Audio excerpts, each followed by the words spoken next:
السلام عليكم كل مشاهدينا ومتابعينا، ازيكم عاملين ايه؟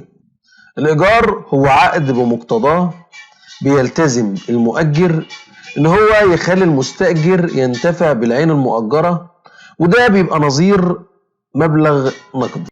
والإيجار في مصر فيه مشكلة كبيرة جدا، وهو عقود الإيجار القديمة وعقود الإيجار الجديد. وعقود الإيجار القديمة هي العقود اللي تمت أو أبرمت قبل سنة 96، وكان في قوانين بتحكم العلاقة الإيجارية أو قوانين الإيجار في الوقت ده.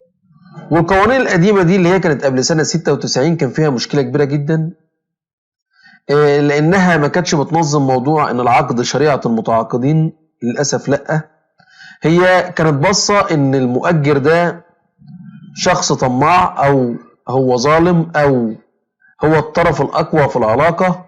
فكانت منحازة شوية، ومش شوية قليلة، شوية كبيرة جدا أو شوية كتيرة للطرف الآخر اللي هو الضعيف في العلاقة أو اللي هو المستأجر.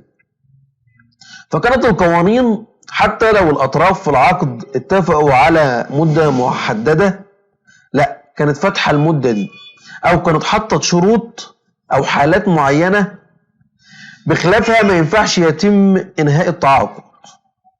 كمان كانت القوانين دي بتحدد الأجرة، حتى لو المؤجر والمستأجر اتفقوا على أجرة معينة كان ممكن المستأجر يطعن على الأجرة دي ويتم تخفيضها. كانت القوانين بتحكم في حاجات كتيرة جدا.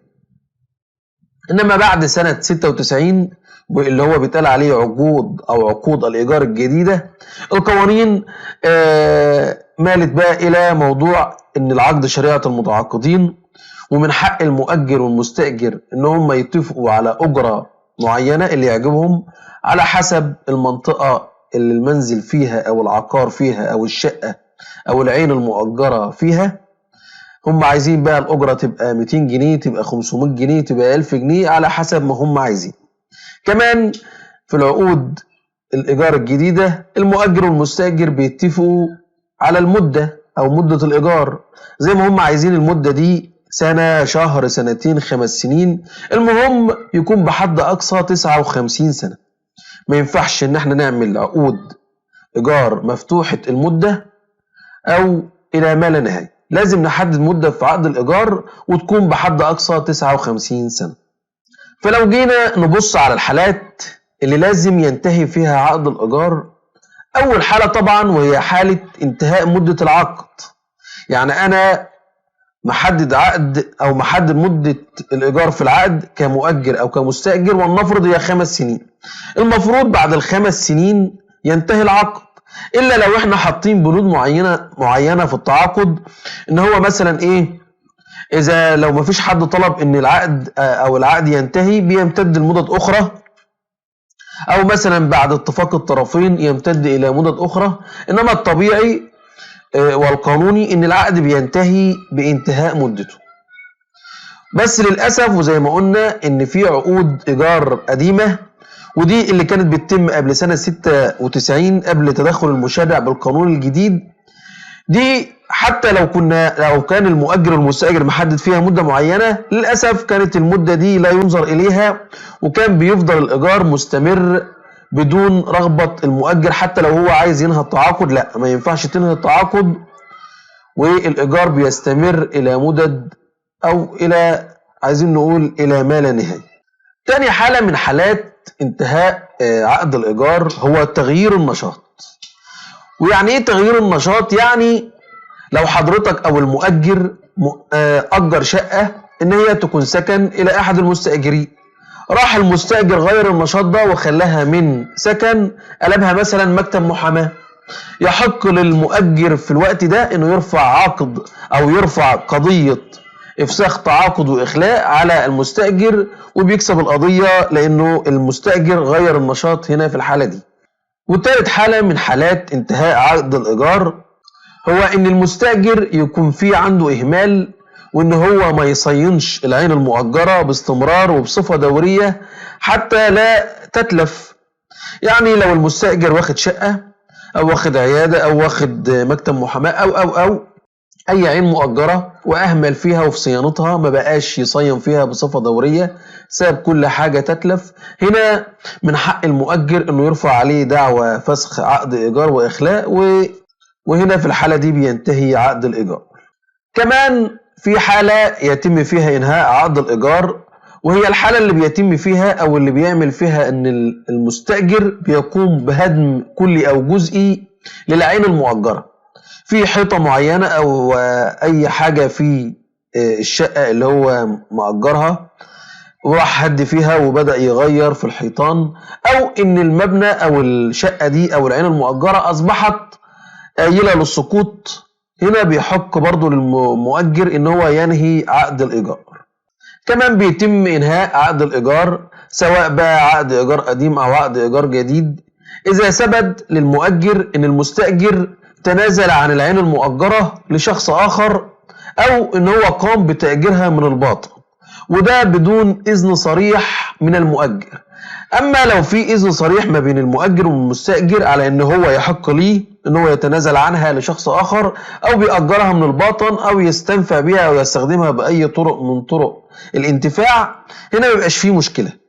وفي الجزئية دي بعض الأحكام القانونية اللي هي بتنظم موضوع الشقق المفروشة، أو إن هو يجيز للمستأجر إن هو يتنازل عن العين المؤجرة لذوي القربى له أو أحد قرايبه أو الحالات اللي زي كده. كمان في حالة بتمكن المؤجر إن هو ينهي العلاقة الإيجارية بينه وبين المستأجر أو ينهي عقد الإيجار، وهي إذا ثبت، بس هنا القانون اشترط انه يكون بحكم قضائي نهائي. اذا ثبت ايه بقى؟ ان المستأجر بيستعمل العين المؤجرة في اعمال منافية للاداء، يعني مثلا بيدير شقته للدعارة او اي حاجة من الاعمال المنافية للاداب، وده ثبت ان هو قبض عليه وتم الحكم عليه بقضية مخلة بالشرف أو في قضية إن هو بيستخدم العين المؤجرة في أعمال مخلة للآداب، هنا بيحق للمؤجر إنه يرفع قضية على المستأجر ومضمونة وبيكسبها إن هو يطرد المستأجر من العين المؤجرة ويفسخ عقد الإيجار. بس هنا القانون اشترط إن لازم يبقى بحكم قضائي نهائي، وده مش معناه إن المستأجر يكون سلوكه مش مظبوط او مش سوي. يعني مثلا المستأجر متعود يسهر بره او يسهر في كباريات او يسهر مع اصحاب مش كويسين، ملناش دعوه طالما الموضوع ده بيعمله بره العين المؤجره، احنا ملناش دعوه، دي اخلاقه، دي قصه تانيه. اهم شيء او اللي القانون اشترطه ان هو بيستخدم العين المؤجره اللي هو مأجرها من المؤجر، انما بيستخدم عين تانيه او هو بيطلع بره في مكان تاني او في مع اصحابه بره او الكلام ده، لا ده قصه احنا مالناش دعوه بيها او القانون ملوش دعوه بيها. يعني القانون اشترط انه يكون بيستخدم العين المؤجره اللي هي في عقد الايجار اللي هو بيطلب المؤجر انه ينهي العلاقه الايجاريه فيها، ولازم يكون الموضوع ده بحكم قضائي نهائي عشان يقدر يفسخ عقد الايجار ويخلي او يقوم باخلاء ان المستاجر يخلي العين المؤجره. كمان في حاله بمقتضاها يقدر المؤجر انه ينهي عقد الايجار ويطرد المستاجر، ودي في عقود الايجار سواء قديمه او جديده، وهو عدم وفاء المستاجر بالاجره او باجره العين المؤجره. وده هنا القانون بينص على ان لو المستاجر ما وفاش بالاجره المحدده في عقد الايجار او اللي هي بتاعه عقد الايجار القديم او بتاعه عقد الايجار الجديد، هنا المؤجر بينذره او بيبعت له جواب بعلم الوصول ويكون بدون مظروف، او بينذره على يد محضر انذار قضائي ان هو يسدد الاجر، وخلال 15 يوم من الانذار او من كتاب الموصي بعلم الوصول لو المستأجر ما وفاش بالاجره بحق المؤجر هنا ان هو يرفع قضيه فسخ عقد الايجار واخلاء العين المؤجره. وهنا القانون بيقول ان المستأجر لو دفع الاجره بعد كده عادي القضيه ممكن تترفض بتاعه المؤجر وبيرجع للعين او بيستمر العلاقه الايجاريه. بس هنا احنا بنقول ان دي بتبقى سابقه على المستأجر مش كويسه في صالحه، يعني مش في صالحه، لان هنا اتخذ عنه فكره امام القضاء لما المؤجر بيرفع قضيه يعني ان هو مش بيسدد الأجرة بصفة مستمرة، فلو حصل والمستأجر ما سدش الأجرة بعد كده واترفعت قضية من المؤجر بإن المستأجر ما بيسددش أو مش منتظم في سداد الأجرة، دي ممكن يكون ليها أثر إن يتم الحكم على المستأجر بطرده من العين المؤجرة. كمان بينتهي عقد الإيجار سواء عقد إيجار قديم أو عقد إيجار جديد بوفاة المستأجر. من الطبيعي إن المتعاقد مع المؤجر لما بيموت أو بيتوفى هنا بينتهي عقد الإيجار، ولكن في عقود الإيجار القديمة كان القانون بيسمح للورثة إنهم يمتد ليهم، وكانت الحالة دي اسمها في القانون الامتداد بالمساكنة. يعني القانون كان بيسمح لورثة المتوفي اللي كانوا ساكنين معاه في الشقة أو في العين المؤجرة إن يمتد لهم عقد الإيجار بعد وفاة المستأجر الأصلي. بس الموضوع ده اتطعن عليه أمام المحكمة الدستورية كتير جدا، وفي بعض أحكامها المحكمة الدستورية قالت إن عقد الإيجار بيمتد لوريث وحيد فقط، وبشرط إن هو يكون كان ساكن مع المستأجر الأصلي لمدة سنة على الأقل قبل وفاته.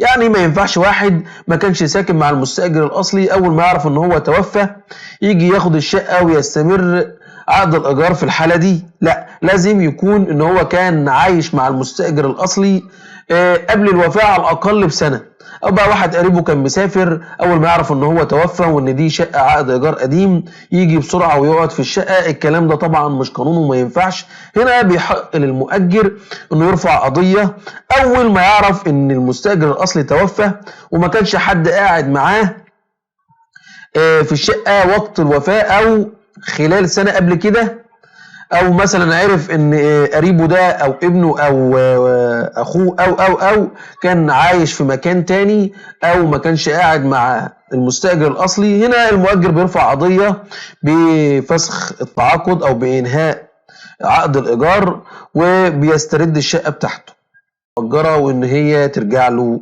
تاني. وبصراحة موضوع الايجار القديم ده موضوع شائك جدا، والدولة مش قادرة تاخد فيه او تصدر فيه قانون، او مجلس الشعب. المفروض مجلس الشعب يبقى ليه وقفة، لان بصراحة وانا من رأيي ان قانون الايجار القديم قانون دستوري جدا، لان حق الملكية ان الشخص او الانسان ينتفع بالشيء اللي يملكه. انما هنا في حالة الايجار القديم المستأجر يعتبر ان هو بيشارك المؤجر في العين دي. وطبعا حق الملكية من أهم مميزاته الاستئثار بالشيء، إن هو يتصرف فيه يبيعه أو يأجره أو يعمل فيه اللي هو عايزه.